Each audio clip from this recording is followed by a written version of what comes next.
తండ్రి మరణం, స్నేహితులైన కౌరవులు నశించటం సహించలేకపోయిన అశ్వత్థామ తీవ్ర కోపంతో రగిలిపోతాడు. పాండవులను ఎలాగైనా అంతం చేస్తానని దుర్యోధనుడి మరణానికి ముందు అతడికి మాట ఇస్తాడు. శివుని అనుగ్రహంతో వరం పొంది ద్రౌపది పుత్రులైన 5 ఉప పాండవులను చంపేస్తాడు. ఇది తెలుసుకున్న శ్రీకృష్ణుడు, పాండవులు అతన్ని వెంబడిస్తారు. గురుపుత్రుడన్న కారణంగా చంపకుండా వదిలేస్తారు. అశ్వత్థామ కపట బుద్ధి తెలిసిన శ్రీకృష్ణుడు అతన్ని ఎలాంటి దుశ్చర్యకు పాల్పడకుండా అడ్డుకునేందుకు పాండవులతో కలిసి కౌరవ శిబిరానికి చేరుకుంటాడు. అప్పటికే అతడు వ్యాసాశ్రమానికి వెళ్లడంతో కృష్ణుడు అక్కడికి వెళ్తాడు. కృష్ణుడితో కలిసి వ్యాసాశ్రమానికి వచ్చిన పాండవులను చూసి అశ్వత్థామ కౌర్యంతో రగిలిపోతాడు. కోపంలో విచక్షణ కోల్పోయి తన తండ్రి అనుగ్రహించిన బ్రహ్మ శిరోనామాకాస్త్రాన్ని ఆపండవీయం అవుగాక అని ప్రయోగిస్తాడు.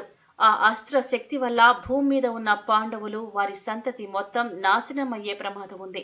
కానీ దాన్ని అడ్డుకోమని అర్జునుణ్ణి ఆదేశిస్తాడు శ్రీకృష్ణుడు. బ్రహ్మ శిరోనామకాస్త్రాన్ని అడ్డుకోవాలంటే అదే అస్త్రాన్ని ప్రయోగించాలి.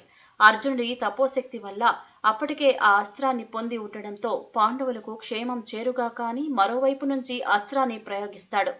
2 బ్రహ్మ శిరోనామకాస్త్రాలు ఢీకొంటే ప్రళయమే. భూమండలమంతా సర్వనాశనమైపోతుంది. వెంటనే ఈ ఉపద్రవాన్ని గ్రహించిన వ్యాస మహర్షి నారదుడు పరుగు పరుగున వచ్చి అస్త్రాన్ని ఉపసంహరించుకోవాల్సిందిగా అర్జునుణ్ణి కోరుతారు. పెద్దల సూచన మేరకు అర్జునుడు తన అస్త్రాన్ని వెనక్కి తీసుకుంటాడు. మరి అశ్వత్థామ ప్రయోగించిన అస్త్రం మాటేమిటి గురువర్యా అని వ్యాసుణ్ణి అర్జునుడు అడగ్గా, అస్త్రాన్ని ఉపసంహరించు, పాండవులు నిన్ను ఏమీ చేయరు అని అశ్వత్థామకు వ్యాసుడు సూచిస్తాడు.